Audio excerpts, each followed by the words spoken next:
music. Happy years followed of reading and reading again all the Bond books, tracking down the older Bond films, preparing myself spiritually for the next one, The Man with the Golden Gun. The painfulness in all this is, of course, that Live and Let Die is dreadful. In a moment of lunatic parental outreach, I recently bought the DVD to watch with my own 12 and 10-year-old sons. I had not seen the movie in many years, and this planned piece of quality nurturing left me mute with grief.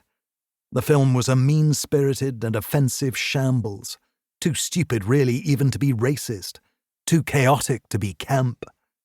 Worse, the film was the first to feature Roger Moore, a faintly louche mannequin, famous as the Saint, and with Tony Curtis, then going through one of his cyclical career low points, one of the persuaders. Moore was to spearhead the progressive degeneration of Bond over a further 7 films. Now I can see that I encountered and fell for Bond at the precise point, 1973, when he was spiraling out of control. And yet for many years he had been important to millions of people in all kinds of ways, a uniquely powerful, strange presence in British life since his invention by Ian Fleming in the early 1950s. Wholly oblivious, I had, as a 10-year-old, bumped into his most embarrassing avatar.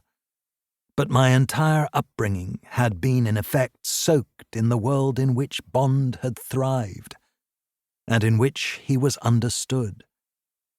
In this time, before Bond films were ever shown on television, double bills of old ones would tour cinemas, playing to vast, steaming audiences, seeing the films, like myself, over and over again, almost as a religious undertaking. I was simply then the latest among whole populations of men and women, well, mainly men, to be honest, who had stood in line for the Bond experience. Our school games were soaked in Bond. Our talk was endlessly about the films and about the cruelty and sex in the books.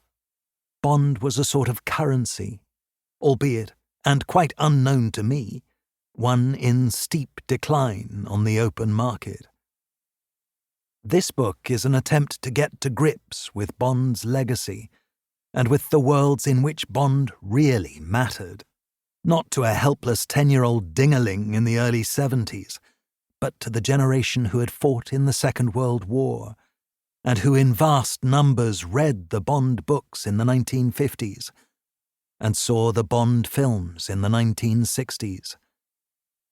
I hope to explore with reasonable seriousness the trauma faced by Britain in the 1940s and after, a far smaller trauma than that of mainland Europe, but profound nonetheless, and one that could have been terminal.